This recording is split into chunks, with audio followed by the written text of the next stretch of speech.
کیا Lahore police ولنشیا town میں ہلاک ہونے والی خاتون اور اس کے بچوں کا کیس حل کر پائے گی؟ کیا یہ قتل تھا؟ شک کا فائدہ کیوں دیا جا رہا ہے؟ امریکی شہری لاہور میں قتل، امریکی اسٹیٹ ڈپارٹمنٹ کیوں متحرک نہیں ہوا؟ میں شیخ آفتاب حنیف شیخ کی باتیں کے ساتھ آپ کی خدمت میں حاضر ہوں۔ لاہور میں اس وقت جو ہائی پروفائل کیس چل رہا ہے وہ ولنشیا ٹاؤن میں ایک امریکی خاتون اور اس کے 3 بچوں کی ہلاکت کا کیس، جس میں بظاہر یہ ہے کہ اس عورت کو اور اس کے بچوں کو زہر دے کے مارا گیا، لیکن یہ تعین نہیں ہو رہا کہ اس نے خود زہر کھایا، اپنے بچوں کو مار دیا زہر دے کے اور پھر اس دنیا سے چلی گئی۔ اس کا خامند اسے فاتر العقل قرار دے رہا ہے، اس کا خامند اسے شدید ترین ڈپریشن میں مبتلا خاتون اپنی بیوی کو کہہ رہا ہے۔ وہ تھی، لیکن تازہ ترین یہ ہے کہ پولیس نے امریکہ میں مقیم اس کی ایک بہن اور کینیڈا میں مقیم اس کی دوسری بہن کا بیان بھی قلم بند کر لیا ہے، اور وہ لاہور آ کے بھی اپنے بیانات جو ہیں وہ عدالت کے روبرو بھی اور پولیس کو بھی ریکارڈ کریں گی۔ اس کے علاوہ پولیس نے متوفیہ یا مقتولہ کی جو درینہ سہیلی جس کے ساتھ اس کے تعلق تھے، یہاں آ کے بھی یہ کھانا کھانے بھی گئے، اس کے بیانات بھی قلم بند کر لیے ہیں۔ اب بات آگے چلی نہیں، ابھی تک انویسٹیگیشن جاری ہے۔ یہ بڑا ایک پرسرار پیچیدہ سا کیس ہے۔ پرسرار تو خیر میں نہیں کہہ رہا، اس لیے کہ کوئی کیس بھی پولیس کے لیے اگر وہ دیانتداری کے ساتھ انویسٹیگیشن کریں تو کوئی چیز پرسرار نہیں ہوتی۔ سردست یہ ہوتا ہے کہ وہ دبیس تہمت جماؤ، ملزم بہت چلاک ہو، اس نے کئی حربے استعمال کیے ہوں، کئی ٹیکٹکس استعمال کیے ہوں، لیکن ملزم بہرحال ملزم ہوتا ہے، وہ کہیں نہ کہیں کوئی اپنے شواہد، اپنا ثبوت چھوڑ دیتا ہے۔ یہ ہلاک ہونے والی خاتون 40 سال کی تھی، الینا اس کا نام تھا، یہ امریکہ میں تھی۔ یہاں سے 18 سال قبل پاکستان سے ایک نوجوان جس کا نام ناصر ڈوگر، یہ امریکہ گیا اسٹڈی ویزے پہ، کیلیفورنیا۔ یہاں اس کی ملاقات ہوئی ایک خاتون سے، الینا اس کا نام ہے، جہاں پہ بات چیت ہوئی، باتیں ہوتی رہیں، پھر ارینج کر کے انہوں نے شادی کر لی۔ الینا کی 2 بہنیں، ایک امریکہ میں رہتی ہے، ایک کینیڈا میں رہتی۔ شادی کے بعد 3 بچے ان کے ہاں پیدا ہوئے۔ ایک تو ہے 16 سال کا بچہ تھا ارسلان، ایک 11 سال کی بچی عریشہ، اور ایک 9 سال کا ارسل اس کا نام تھا، جو یہ یہاں پہ اب والدہ کے ساتھ جہاں بحق ہوئے۔ ہوا یہ جس طرح کہ یہ سارا بیان کیا گیا، تفتیش بھی اس پہ کی گئی ہے اور مختلف بیانات بھی آئے ہیں، مختلف اس میں شواہد بھی آئے ہیں۔ پولیس ابھی تک ان سے انویسٹیگیٹ کر رہی ہے، کچھ چیزیں سامنے آئی ہیں، کچھ ہڈن کی جا رہی ہیں۔ ملزم بہت چلاک ہے یا ملزم نہیں ہے، ملزم بہت چلاک ہے یا وہ ملزم نہیں ہے، اور یہ خاتون نے خود بھی زہر کھایا، اپنے پہلے بچوں کو دیا، پھر خود کھا کے مر گئی۔ یہ ابھی بات ہڈن ہے، یہ پرسرار نہیں ہے، یہ کھل جائے گا سارا کچھ۔ 18 جون کو اسی سال یہ ناصر ڈوگر نے، یہ وہیں پہ تھے، اس کا ایک بھائی ہے ڈی ایس پی ہے، یہ لاہور سیالکوٹ جو ہے موٹر وے پہ، وہاں پہ اس کا بھائی ڈی ایس پی ہے، اس کا نام ہے شیر دل ڈوگر۔ اس نے فون کیا کہ ہم پاکستان آنا چاہتے ہیں، ہمیں ایک مکان چاہیے سیپریٹ رہنے کے لیے۔ انہوں نے 1 جولائی کو ویلنشیا میں ایک مکان، بڑا فرنشڈ مکان لے کے دے دیے، جہاں پہ یہ آ کے رہنا شروع ہو گئے۔ اب جس دن یہ واقعہ ہوتا ہے یا وقوع ہوتا ہے، اس دن بقول ناصر ڈوگر کے کہ میری بیوی نے چاول پکا رکھے تھے اور حلوہ تھا ساتھ اور کچھ میٹھا بھی تھا، تو مجھے یہ کہنے لگی کہ کھانا وانا کھا لو اور گروسری لے آنا۔ اس نے کہا کہ میں نے کھانا نہیں کھایا، میں گروسری لینے چلا گیا، واپس آیا تو میرے گھر کے باہر بندے کھڑے تھے۔ پتہ کیا کیا ہوا، پڑوسی ایک چٹا صاحب ہیں، انہوں نے کہا بھائی تمہارے گھر سے رونے کی، چیخنے کی، بچوں کی آوازیں آ رہی تھی۔ تو اس نے کہا جی میرے بچے جو ہیں وہ تو فلم دیکھنے گئے ہوئے ہیں میری مسز کی سہیلی کے ساتھ۔ تو انہوں نے کہا ٹھیک ہے، پھر وہ کسی اور کے ساتھ، پڑوسی کے کسی کے بچے ہوں گے۔ لیکن جب وہ چلے گئے تو ان کی دکان کے سامنے ایک دودھ دہی کی دکان ہے، وہاں پہ لوگ بیٹھے ہوئے تھے. اچانک اس گھر سے ایک خاتون, یہی علینا نام کی خاتون, باہر نکلی. اس نے شور مچا دیا کہ میرا شوہر جو ہے میرے بچے کھا گیا ہے. اس کے بعد اس کو خون کی الٹی, اس کو بھی خون کی الٹی آئی, وہ گر گئی. اس کو قریبی ہسپتال لے کے جایا گیا, طبی مرکز میں جو وہیں پہ ہے.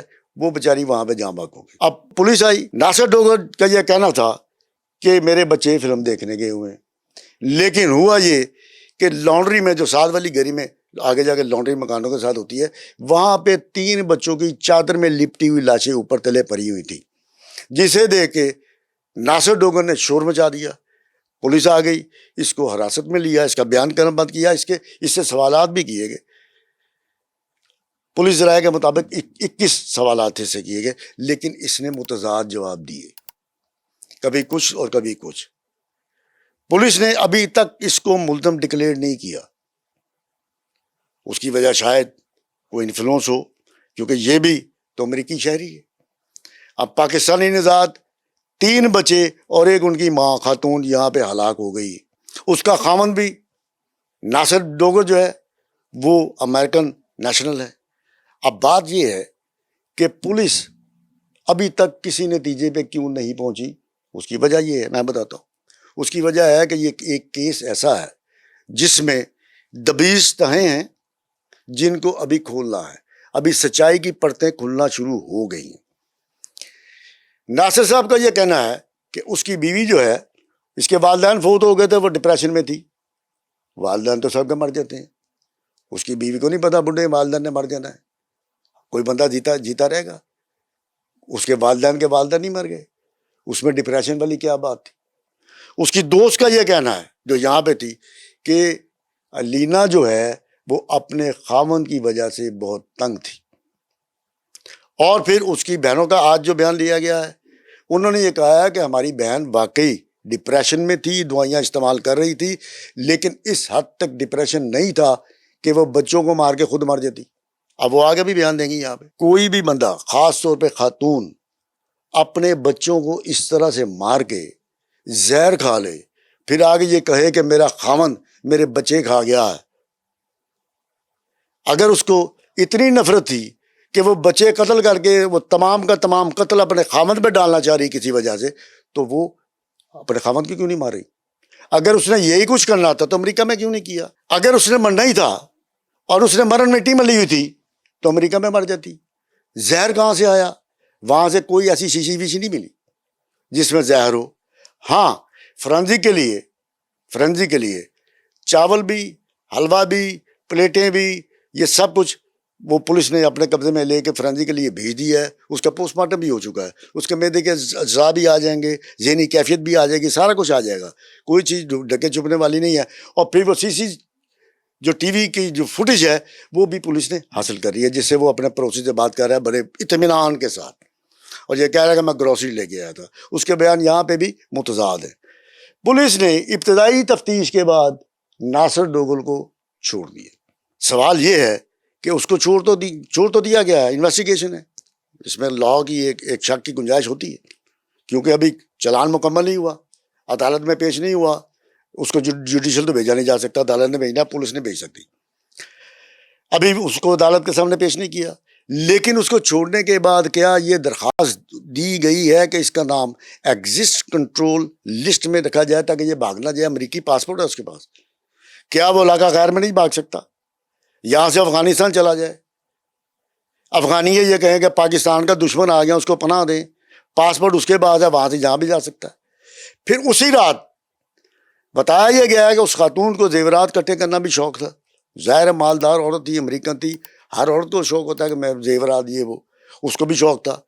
پھر کروڑ روپے کے ہیرے جواہرات بھی نکلے, امریکن اور پاکستانی کرنسی بھی تھی, اور یہ ایک بیگ میں, کالے رنگ کے بیگ میں تھی, جو اس رات ناصر ڈوگر کی رشتے دار وہاں پہ آئے. ایک خاتون تھی, ایک بندہ تھا.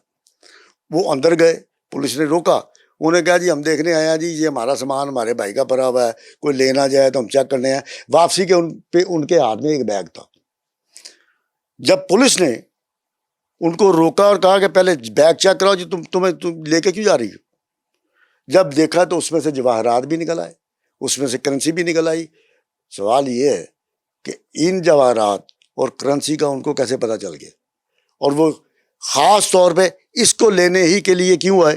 اس میں ایک چیز اور ہے جو نمایاں نکل کے آئی ہے کہ 27 جولائی کو ناصر ڈوگو نے اپنی واپسی, امریکہ واپسی کے لیے ٹکٹ کروا رکھی تھی اپنے بچوں کی, بیوی کی نہیں تھی.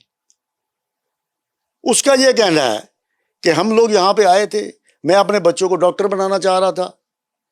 لوگ یہاں سے ڈاکٹر بننے امریکہ جاتے ہیں, وہ وہاں سے یہاں پاکستان میں ڈاکٹر بنانے آ گیا.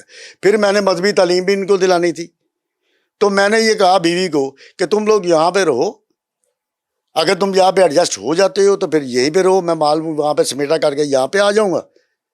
یہ بھی ایک متضاد بیان ہے, کیونکہ اس کی سہیلی نے یہ کہا کہ علینا نے مجھے یہ کہا تھا کہ اس نے اپنے شوہر کو کہا کہ آپ نے اپنی ٹکٹ کروا لیا, ہماری کیوں نہیں کروائیں. یہ ساری گیم جو ہے یہ ابھی سلجھاؤ کی طرف نہیں آئی ہے, انویسٹیگیشن ہو رہی ہے. یہ بڑا سینسٹیو کیس ہے. امریکی عورت یہاں پہ ہلاک ہوئی ہے, اور کیا ایک امریکی عورت, اس کے امریکی بچے, ان کو ایک سازش کے تحت, ایک پلاننگ کے تحت یہاں پہ لایا گیا تھا. ایک بندہ 18 سال پہلے پاکستان سے گیا, 18 سال پہلے پاکستان کی ریپوٹیشن کیا تھی پولیس کی, پہل آؤ جو مرضی کرو, اس کے ذہن میں وہی ہوگا شاید کہ میں جاؤں گا, یہ عمل کروں گا, پولیس والے پیسے کھائیں گے, میں نکل آؤں گا. لیکن اب حالات وہ نہیں رہے. اب حالات اس لیے وہ نہیں رہے کہ موجودہ حکومت نے بے شمار اصلاحات کی ہیں پولیس ڈپارٹمنٹ, اور بڑے دیانتدار پولیس افسر اس کیس کے پیچھے لگے ہوئے ہیں. ہاں, یہ بھی بتایا گیا ہے کہ جب انویسٹیگیشن ہو رہی تھی تو اس کا بھائی جو ڈی ایس پی جو اس پہ موٹر وے پہ لگا ہوا ہے, یہ اس پہ موٹر وے پہ لاہور سیالکوٹ, وہ قریب بیٹھا ہوا تھا. سوال یہ ہے کہ اس کو قریب بیٹھنے کی اجازت کس نے دی؟ اس کی موجودگی میں سوالات, ظاہر ہے اس نے بھی جواب دیے ہوں گے.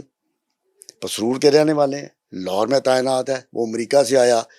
پھر یہاں پہ جو ہلاک ہونے والی عورت ہے علینا, اس کا کوئی رشتہ دار یہاں پہ نہیں ہے. یہ ساری فیملی امریکہ میں ہے. اس کے والدین فوت ہوئے, انہیں وہیں پہ تدفین ان کی ہوئی, بہنیں بھی وہیں پہ ہیں, جو یہ کہہ رہی ہیں کہ وہ اس حد تک بیمار نہیں تھی ذہنی طور پہ. پھر اگر وہ تھی بھی تو امریکہ سے زیادہ بہتر ذہنی علاج, کیا وہاں پہ سائیکٹرسٹ نہیں؟ یہاں سے لوگ سیکھنے امریکہ جاتے ہیں. اور پھر اس نے یہ بھی کہا تھا, ان کا یہ بھی کہنا ہے ان کی بہنوں کا, کہ وہ کافی حد تک ٹھیک ہو گئی تھی, اس نے از خود دوائیاں بھی کم کر دی تھی. کیا اس کو پاکستان لایا گیا اور لا کے یہ کچھ کرنا تھا؟ اس کے پیچھے کوئی اور تھرڈ پارٹی بھی ہے, کوئی اور سہولت کار بھی ہے, یہ ابھی طے کرنا باقی ہے. یہ ایک پیچیدہ کیس ہے, یہ پرسرار کیس نہیں ہے, ایک پیچیدہ کیس ہے. اس کی وجہ ہے پہلے زمانے میں یہ ہوتا تھا ناظرین کہ لوگ قتل کرتے تھے, اس کی لاش پہ بگڑے ڈالتے تھے, اس کی لاش پہ برقیں مارتے تھے تو پکڑے جاتے تھے. اب اس طرح کے کیسز جو ہیں, اس طرح کے کیسز جو پلاننگ کے ساتھ ہوں, انہیں پکڑنا, ان تک ان کے نتائج نکالنا, اور اصل واقعہ, اصل ایونٹ جو ہے, اصل ملزمان جو ہیں, ان تک پہنچنا, اب یہ بڑا سوچ بچار کا, بڑی انویسٹیگیشن کا اور بڑے تجربے کا کام ہے. یہ عام انویسٹیگیشن جو آفیسر ہوتے ہیں, یہ ان کا کام نہیں ہے. اس کے پیچھے پولیس کے ہائی افس جو ہیں وہ لگے ہوئے ہیں. اللہ کرے کہ یہ جلد حل ہو جائے, لیکن اس نے حل تو ہونا ہے, جلد یا بدیر. سوال یہ ہے کہ اس بندے کو جس پہ شک کیا جا رہا ہے, ابھی تک جس پہ شک کیا جا رہا ہے, اور پولیس نے ابھی تک اس کو ملزم ڈکلیئر نہیں کیا, لیکن شک کیا جا رہا ہے, کیا اس کا نام ایگزٹ کنٹرول لسٹ میں ڈالا جائے گا؟ کیا امریکہ کا جو اسٹیٹ ڈپارٹمنٹ ہے وہ اس پہ متحرک ہوگا؟ سفارت خانہ ہوگا؟ پاکستانی حکومت کیا کرے گی؟ کیونکہ اس سے پہلے بھی بیرون ملک سے پاکستان آنے والی کئی لوگوں کی ہلاکتیں ہو چکی ہیں. یہ بڑی اچنبھے کی بات ہے کہ لوگ باہر سے آتے ہیں, یہاں پہ آ کے قتل ہو جاتے ہیں. کیا یہ قتل نہیں ہے؟ اگر یہ خودکشی ہے تو پھر اس عورت نے باہر آ کے شور کیوں مچایا کہ میرا خامند میرے بچے کھا گیا؟ یہ اس کا نزاعی بیان ہے، اور مرنے سے قبل جو نزاعی بیان ہوتا ہے وہ جھوٹ نہیں ہوتا۔ میں اپنے ایکسپیرینس سے کہہ رہا ہوں کہ آج تک جتنے بھی نزاعی بیانات آئے ہیں پولیس نے ان پہ تفتیش کی ہے اور اصل ملزم تک پہنچ گئے ہیں۔ آج تک کے لیے اتنا ہی، اگلے پروگرام میں انشاءاللہ پھر حاضر ہوں گا، تب تک کے لیے اجازت دیجیے، اور ہاں مجھے اپنے کمنٹ سیکشن میں ضرور آگاہ کیجیے گا، میں منتظر رہوں گا۔ اللہ حافظ۔